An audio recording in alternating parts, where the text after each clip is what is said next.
Hey friend, I really don't want you to miss this episode because I am tackling a topic that most of us don't talk about, and it is clutter shame. So have a listen. I'm going to give you an action step that if you take will change everything for you.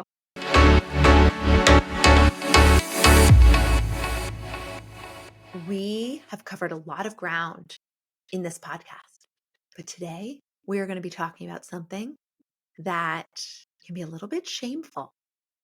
We talk to our girlfriends about Botox and sex. We complain about our husbands and our kids. And yet, so many of us have shame around talking about our clutter. That's right, friends. It's as if our clutter is some taboo topic that we can't talk about it. We talk about clutter being a problem theoretically and how we can fix it, and we talk about the systems, but so few of us will talk to our friends about our own clutter and what we are doing about it. And the thing is, almost every single one of us has it. I actually polled my audience on Instagram and asked them whether or not they talk to their friends about clutter. And here are some of the responses I got. No, it's embarrassing and shameful. If I do talk about it, it's not in depth. I feel like everyone has it together except for me, so I don't want to talk about it.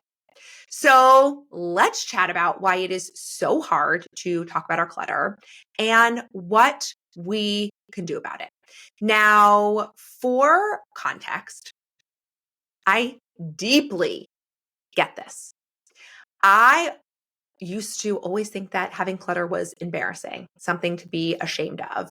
And I did not grow up in an organized house. And I often didn't want to have people over because I felt like I was going to be judged for our clutter.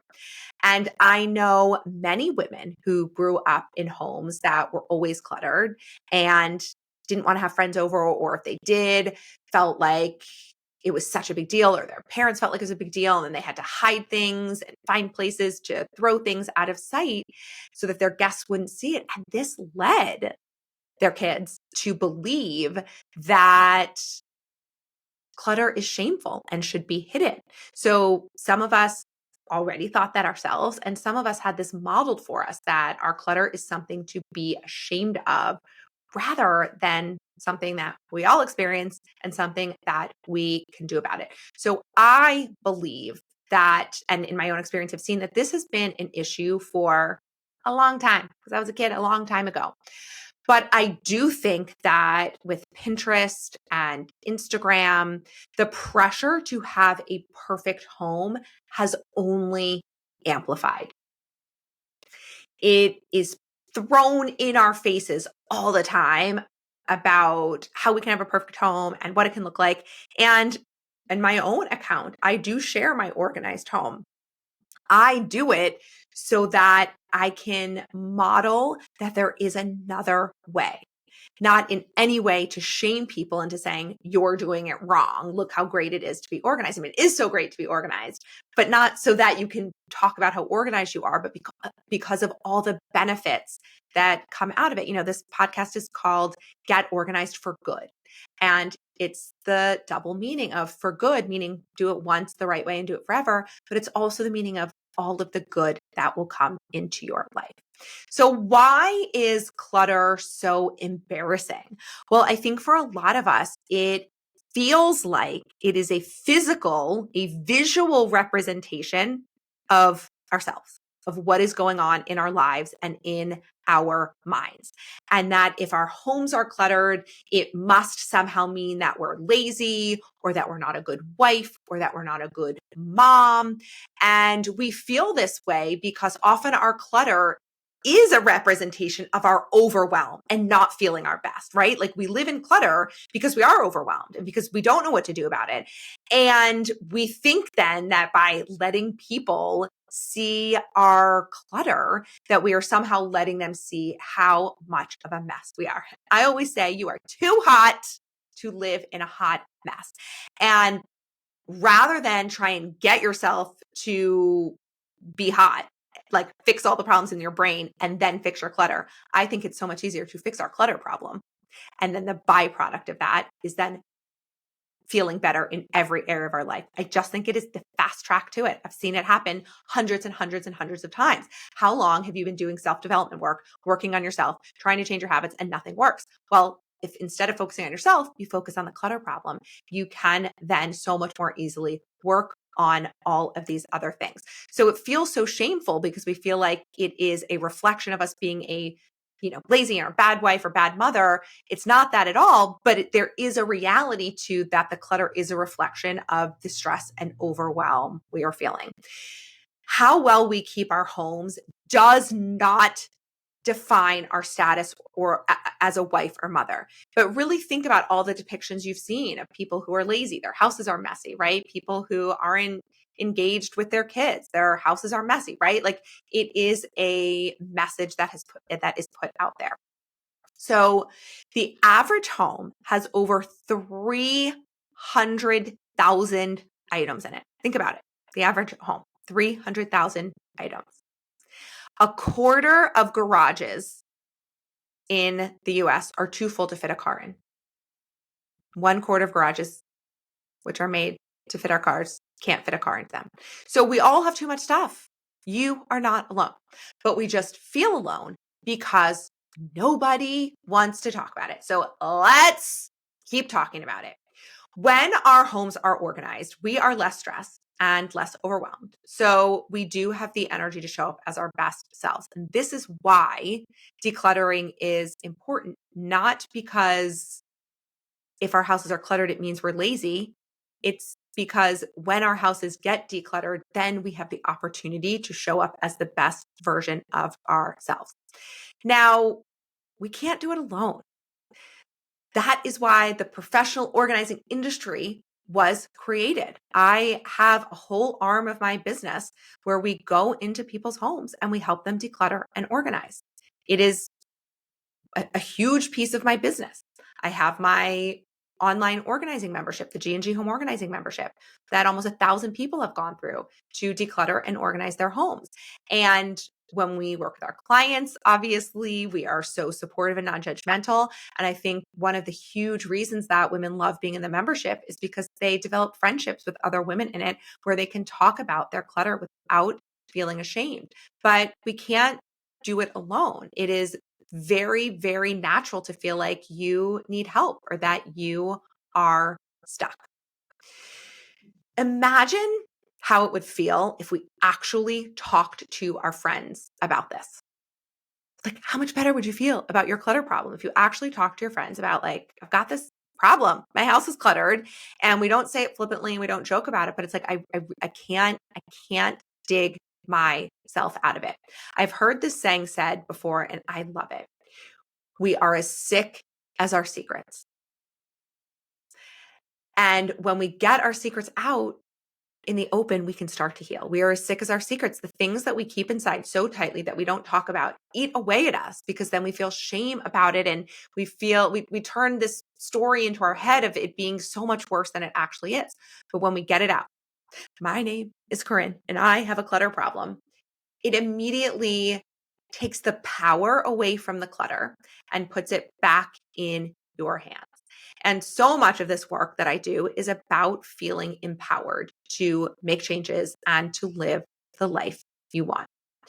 So imagine if we felt empowered to take the steps to change, if we stopped feeling all of that shame and we put that energy into decluttering. We could each hold each other accountable and really start this collective journey of decluttering and just having less stuff so that we can show up in a way that we really want. So do something for me, will you? I've had very few asks of you. This might actually be my first formal ask of you. Share this episode with your bestie and ask her how she feels about it. So you're listening to this, you're going to finish listening to it, and then you're going to send it to your bestie, and your bestie is going to get to this part right now where she's listening. She's like, oh my gosh, she sent it to me because she thinks I'm her bestie. Okay, right? So this is win-win. And just ask each other how you feel about it. You're not sending it to someone who you think is drowning in clutter. It's not because their house is cluttered, or it's not because their house is perfectly organized. There's no judgment here. We're not reading into why your bestie sent it to you. It's because I told them, send it to your bestie. So if you got this from a friend, what do you think about this message I've set up to this point? And if you're listening to this and you are an avid listener and you've come to this point, who are you going to share it with? And how can you have conversations with your bestie in a way that will feel supportive and actionable? Listen, I love a great bitch session as much as anyone. Just complain just for the hell of it, right? It feels good to talk about it and get it out. But ultimately, the only benefit of doing that is at the end of doing all your complaining, you come up with some action steps that you're going to take as a result. One of my pet peeves is people that do a whole lot of complaining and then never do anything about it. Like I said, I don't have a problem with complaining. I know that complaining can be fun.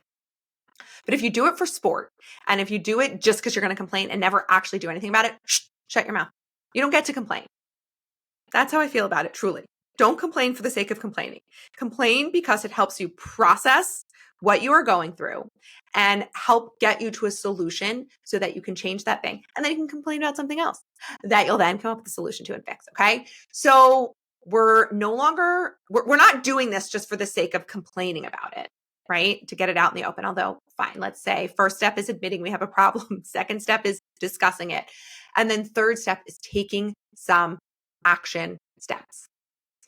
So when you share this with your bestie, here are some questions you can use together as a jumping off point for the conversation. So first is just like, what do you think? What do you think of the episode? And then, how does clutter make you feel? How does your clutter make you feel? What would you like to do differently? What would you personally like to do differently? Here's a big one. How would you like to get your partner and kids on board? Do you think they will? Is this going to be something else we're going to complain about right now? Maybe it is. Maybe we do need to complain about our husband and kids real quick because they're the ones who are creating the problem for us. Okay, but how would we like to get them on board? And this is the big one. How would you like to live in your home if you felt like it was a sanctuary? If every day you walked into your home and every single thing was in its place, there were no dishes in the sink, there were no bills to go through, there were no toys to put in the toy bins, there were no shoes to go back in the closet, there was no dirty laundry to pick up off the floor. If your house was organized and felt like a sanctuary, how would you show up? How would you live in your house?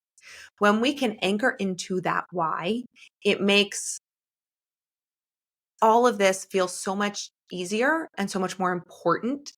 And it also takes the shame away because it's like, okay, I got here. Doesn't really matter why or how I got here. I'm here. So many of us are here in this place of having too much clutter. How do I want to live in my house? And talk about that. Some of the most satisfying conversations I have with my girlfriends are about the big dreams we have for our lives, and almost in this like fantasy adventure way, but not because it's never going to happen. We talk about it in a way that's like, what do we need to do to make this happen at some point in our lives? Right? It feels so fun and adventurous and empowering. We don't let it make us feel sad for what we currently have. It's more excitement at what it can be. And so having conversations around, what if we tackled this clutter problem once and for all? What if we did live in a house like it was a sanctuary? And what? What would we do? And have some fun conversations around this. I am so curious to hear how this goes for you. And I'm so curious to hear from you if you agree that clutter is a shameful topic that we don't really talk about. I have seen this over and over again. So many of the members in my membership that have gone on this incredible journey and they've seen the impact that getting organized has had on them still don't really talk about it to their friends. And some of it is because the shame around where they started. And some of it is because they don't want to shame their friends and have their friends feel like, oh, well, they're going to know that I noticed their clutter and I'm bringing this up to them, right? And so I do think this lack of talking about it really comes out of deep compassion and empathy. But I would offer up a reframe around that, which is, if you know how much better your life would be if you tackled this, or let's say you already are on the other side of it, you've already changed your life, think about the gift you give someone by allowing them to talk about their clutter and coming up with a plan on how you can tackle it together. I think, especially for women, when we are no longer bogged down by the shame of our clutter and then by the actual clutter, there is no stopping us. We can do so much in this world. We can have such a big impact. And it all starts with digging ourselves out of this clutter problem. And yes, you can do it alone for sure. I've seen it over and over again. But how much more satisfying would it feel to do it with a support system? Talk to your friends about it. So, our big takeaways, friends, there is zero shame in having clutter. We all, almost all of us, have it. And the more we chat about it, the easier it will be to tackle. And your big assignment is to share this episode with a friend and start getting comfortable talking about it, and then ask those questions. How does clutter feel? What would you like to do differently? How do I get your kids and partner on board? And most importantly, how would you like to live in your home if it felt like a sanctuary? Because I want that for you, friend. You deserve that. So go share this with a friend and then report back to me. Let me know how the convo went. Was it harder than you thought? Was it easier than you thought? Is it, in fact, easier to talk about sex than it is to talk about our club? Maybe I'll do a poll on that on Instagram. All right, friends, have an amazing day.